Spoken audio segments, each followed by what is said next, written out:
Cordial saludo, espero que se encuentren muy bien. Reciban un abrazo fraternal. Tengo acá entonces la presentación tenía, que les tenía para la tarde, que les dije que se le iba a subir, como para recordar algunos aspectos claves que debemos tener en cuenta entonces en esta última unidad de nuestro módulo. Acá les voy a compartir entonces. Recordemos entonces que este es el último objetivo de la unidad y que la importancia de este objetivo es que venimos como ya a recoger de todo lo que habíamos visto en la edad antigua y en la edad media. Entonces vamos a ver ahorita esa evolución del pensamiento administrativo y los aportes a la administración de los diferentes pensadores entonces en la edad moderna. A manera de introducción, entonces, podemos tener acá que en el siglo XX fue donde se comprendió la importancia de la administración y del pensamiento administrativo. Recordemos que si bien es cierto, antes se hacía administración, ¿cierto? Se ejecutaban labores administrativas, no estaban registradas, entonces no se veía la importancia. Se hacía y era de vital importancia, pero no se le reconocía como tal. Acá en este siglo, entonces, se comprende, se entiende la importancia de la administración. También acá entonces se consolida la administración como una ciencia. Ya no son cuestiones empíricas, sino que entonces ya va a ser mucho más tomada como una ciencia, como una disciplina. Y cumpliendo una de las funciones de la administración, que es la aplicabilidad de ella a los diferentes campos de la industria. Aquí como temática entonces nos dice el módulo, nos presenta que hay algunos pensadores que son muy importantes, que aportan a la administración y al pensamiento administrativo y unas corrientes administrativas. Dentro de los pensadores de la época, entonces tenemos a Adam Smith, a Robert Owens, a Charles Babbage, a Henry Towns. No me voy a concentrar en ellos, voy a dejar que ustedes lo lean y que si tienen alguna duda, entonces puedan consultarla a través de los diferentes medios que tenemos para ellos. Voy a tomar acá entonces más bien voy a retomar para recordar algunos aspectos importantes que tienen algunas corrientes administrativas. Nos propone el módulo entonces que hay 6 corrientes administrativas, que son la administración científica, la teoría de relaciones humanas, la teoría estructuralista, la neoclásica, la del comportamiento y la del desarrollo organizacional. Veamos entonces algunos aspectos relevantes. Dentro de la administración científica, entonces, tengo aquí algunos aportes para tenerla ahí claves. Tenemos que tener un énfasis en la tarea, en aplicar el método científico a la administración. Y recuerdan que el método científico es entonces observar, formular una hipótesis, corroborarla y luego dar aprendizaje, ¿cierto? Dar como un aspectos claves, conclusiones para poder que así se haga, para poder que así se desarrolle.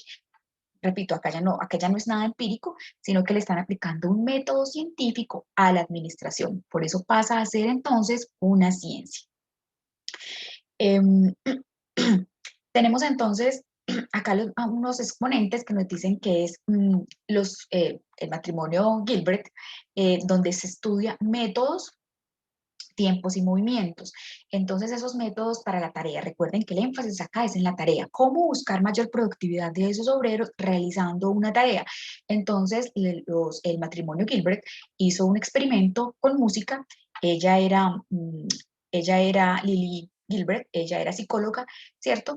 Entonces, aplicó entonces todo ese conocimiento que tenía social a a ese, a ese obrero. Y decía entonces que esa tarea se podía subdividir en diferentes tiempos y que tenía que ser muy productivos, desechando movimientos improductivos. Entonces, por ejemplo, movimientos como el de alcanzar, mover, sujetar, soltar, ¿cierto? Esos son los objetivos, los básicos. Tenemos entonces también que está el de los más avanzados, que son el de usar, ensamblar, desamblar, y tenemos los mentales como por ejemplo observar, como buscar, seleccionar y entonces luego interpretar. Ellos descubrieron eso y son los 17, incluso a veces encontrarán 18 movimientos. 18 movimientos que se llaman los Terbleck, eh, que fueron entonces estudiados por ellos, por ese matrimonio donde también decían que se podían subdividir y que siempre se podían tener en cualquier tipo de proceso, repito, para buscar mayor entonces productividad dentro de los obreros. Tenemos a Gantt, y aquí aparece entonces la gráfica de Gantt. Gantt hablaba acerca de la cooperación armónica, la cooperación entre los obreros y la gerencia, y hacía una gráfica para poder visualizar esa producción, ¿cierto? Que se pudiera ver, que se pudiera calendizar, y la importancia de la capacitación también hablaba a ellos para desarrollar una tarea. Tenemos otro de los pensadores, Bernard, entonces decía que es necesaria la autoridad y que esa se concebía a través de la aceptación del empleado, de que éste le diera, de que el gerente le diera la directriz y que éste pudiera aceptarla, que éste pudiera captarla. ¿A través de qué? A través de la comunicación, de una coherencia perfecta entre lo que le mandaban hacer, la orden y los objetivos que debía cumplir, ¿cierto? Y que también estuviera en coherencia esa orden con lo que él pensara, con lo que él más o menos pensaba que era que se debía cumplir ese objetivo. Y la capacidad que tiene tanto física como mental ese obrero para poder realizar la orden. Esa era entonces la administración científica. Tenemos luego la teoría de las relaciones humanas, y acá aparece entonces que es un enfoque conductual, es descubrir la importancia de los elementos que mueven a ese trabajador, y que hay, aparte de elementos físicos, hay elementos humanos eh, de comportamiento que ayudan a mejorar entonces productividad. Aparece Elton Mayo, donde dice que el trabajador es un hombre social y que tiene sentimientos y emociones, y que tanto fuera de la empresa o de la organización como dentro de los motivan para tener mayor productividad, y que si están ellos, que si están ellos bien, que si se les soluciona sus necesidades, entre ellos serán entonces más productivos. Moxterberg entonces aplica muchos conceptos de psicología a la industria, y dice que entonces es necesario un test para el ingreso a la organización, que es importante tener en cuenta cuál es la motivación de esos obreros para poder tenerlos satisfechos, y la importancia de la teoría del aprendizaje en la capacitación.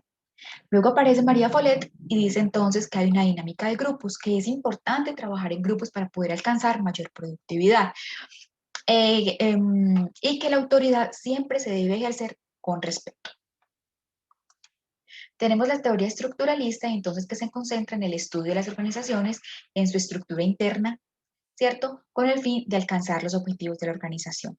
Combina tanto elementos de la estructura formal con el sistema social o el recurso humano. Hay una apropiación de los fundamentos de las teorías de relaciones humanas y de la burocracia, de la científica y de la de las relaciones humanas, ¿cierto? Aparece su mayor exponente, que es Max Weber, donde siempre habla de autoridad, de poder, y que entonces clasifica a las organizaciones en tres formas de poder según esa autoridad que se tenga: las carismáticas, las tradicionales y las legales. Esas carismáticas, entonces, dentro de esas carismáticas están las cárceles, los hospitales.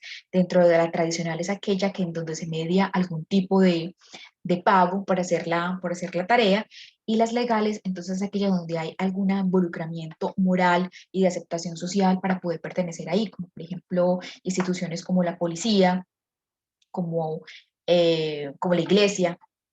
Muy bien. Aparece también Exoni, que clasificó las organizaciones a partir de una estructura de consentimiento, como las coactivas, las remunerativas y las normativas. Dentro de la teoría clásica, entonces, nos habla acerca de que retoma también conceptos de la escuela científica y las relaciones humanas, estableciendo objetivos como la planeación, como todas a las anteriores teorías lo tenían, la planeación, dirección y control. Y trabaja sobre una mejor manera de hacer las cosas. Hablan siempre del mejor camino para hacer las cosas, David Sway. Su mayor exponente entonces tenemos que es Peter Drucker, quien habla que la organización es un sistema social con objetivos por alcanzar racionalmente. Y nos habla también de la eficiencia y la eficacia. Entonces, a partir de Drucker, siempre en la administración vamos a hablar de eficiencia y eficacia. Tenemos las dos últimas, que es la teoría del comportamiento, donde su mayor exponente es Maslow. Siempre van a ver una pirámide de necesidades de Maslow, donde se preocupó por aprender sobre qué hace la gente más feliz, qué lo motiva, qué lo impulsa, Y dependiendo entonces de qué lo impulsa, entonces hará mejor su tarea. El hombre lo concibe como un ser individual y como un ser social. Dentro de la teoría del desarrollo organizacional, entonces está la teoría de MacGregor con sus teorías X y Y, donde se elaboró la teoría con una perspectiva mecanicista, ya que considera que el enfoque de la organización es de innovación y creatividad. Es un espacio para la innovación y la creatividad.